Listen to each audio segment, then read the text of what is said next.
Last Horde is a fantasy card game based on NFT technology that runs on the BSC network.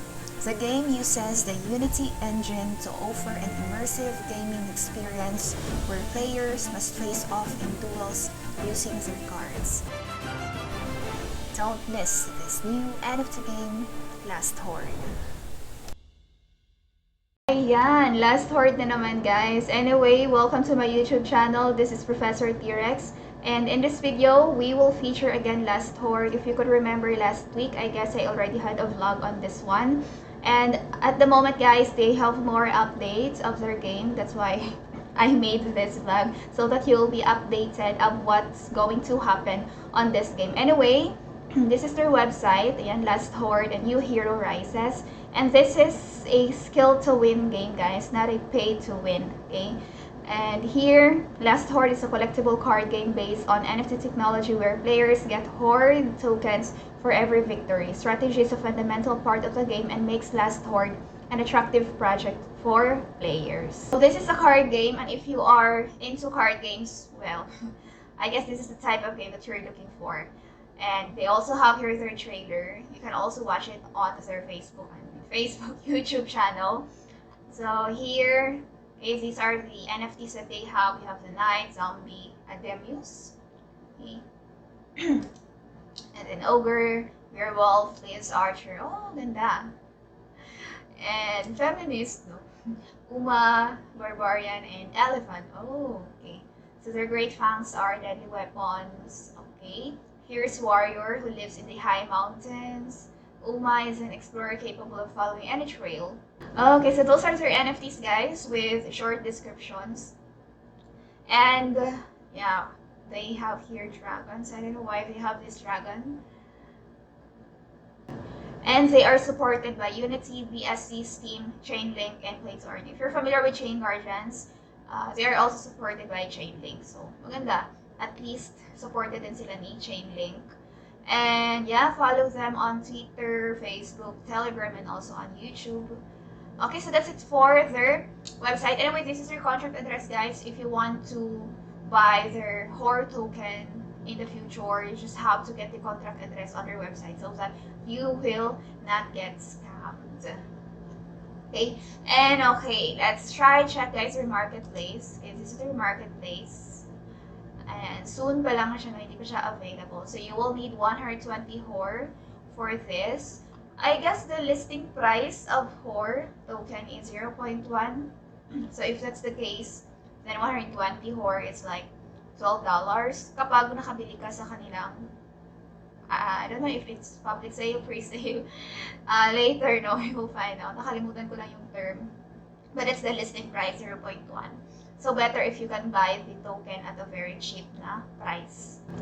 And then, ano yung pinakamahal sa kanila? Okay, this one. Okay, the dragon.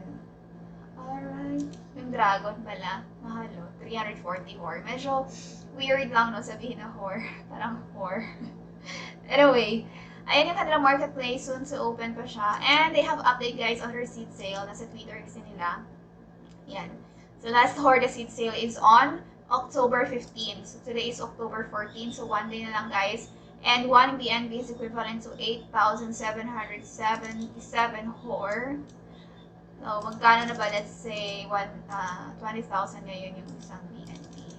Ay, mali. 7. Okay. So nasa 2 pesos, no? Nasa 2 pesos yung isang Horde token.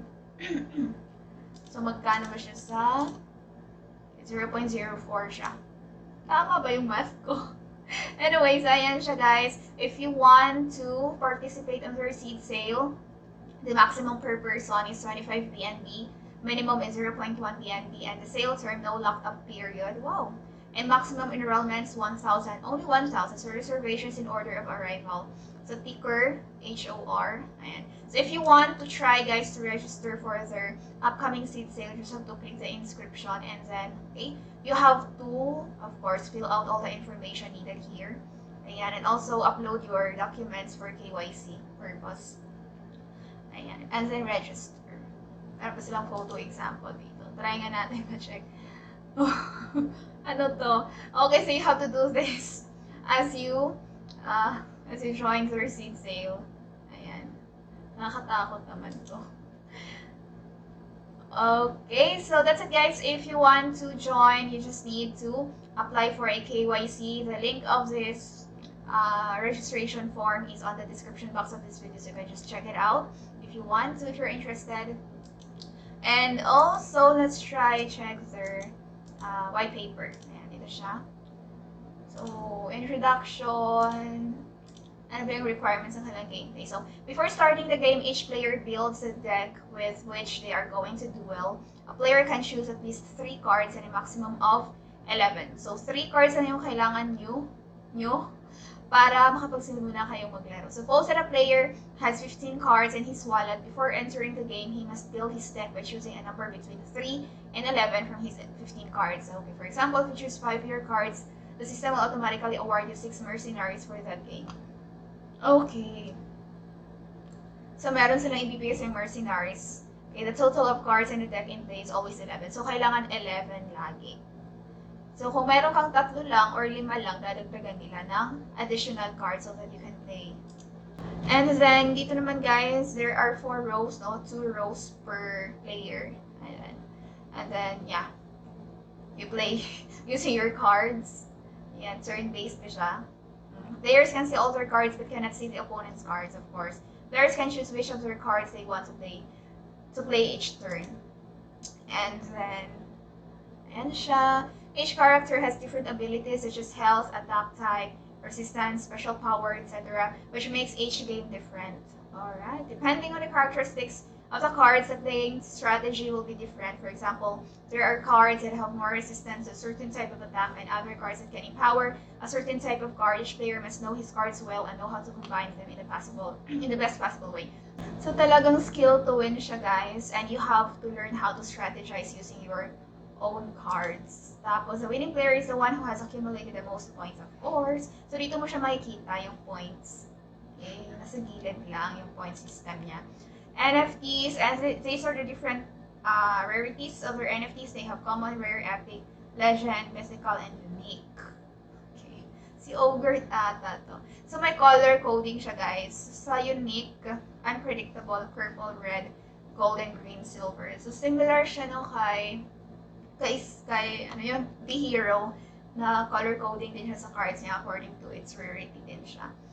And then we have here rewards. Okay. So kapag easy, if you win, you get 25 Horde, medium 50 Horde, and hard 75 Horde. Okay. Horde or Horde tokens. Anyway. And then, yeah, same lang pala. So the maximum supply of their token is 300 million. Oh, 300 million lang siya.